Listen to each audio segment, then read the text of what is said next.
Sa unang araw ng aksyon sa 2023 Batang Pinoy at Philippine National Games, wagi ng gintong medalya sa weightlifting ang pamangkin ni weightlifter star Heidelin Diaz. Ang detalye sa ulat ni Bernadette Tinoy ng PTV Sports.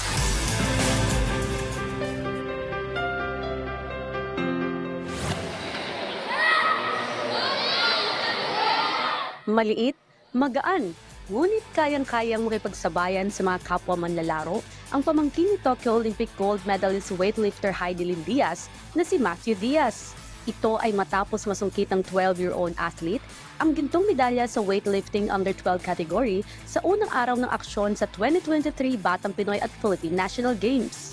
Sa timbang na 37 kilos, binuhat lang naman ni Matthew ang kabuwang bigat na 96 kg para masungkit ang unang pwesto sa torneo. Saya kasi unang subok pa lang nanalo agad. Sinabi rin ni Matthew na inaalay niya ang pagkapanalo sa kanyang pamilya at sa kanyang tita Heidelin. Tinuturuan ng maayos tsaka sinasabi na huwag magtakot. Nang tanungin naman ng media kung balak ba nitong higitan ng kanyang tita Heidelin, Hindi ko tatalunin pero gusto ko rin maging Olympic. masaya naman si Heidelin na maraming kabataan ngayon ang tumatangkilik sa sport ng weightlifting.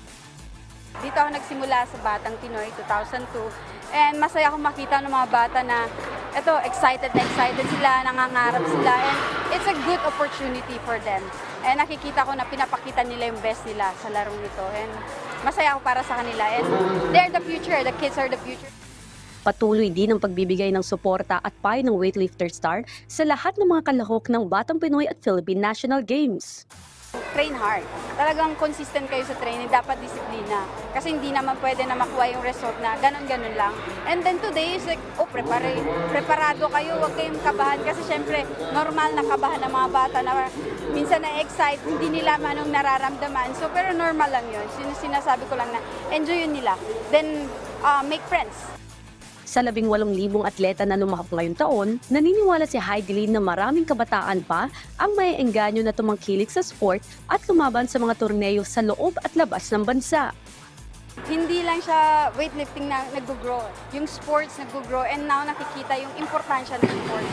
Ang sports hindi lang siya pang yung sports para sa mga bata lang, but sports is also for yung ecosystem nito, yung business, yung family ay nanonood din. So it's a good thing na lumalaki na ang size ng participants ng Batang Pinoy and PNG.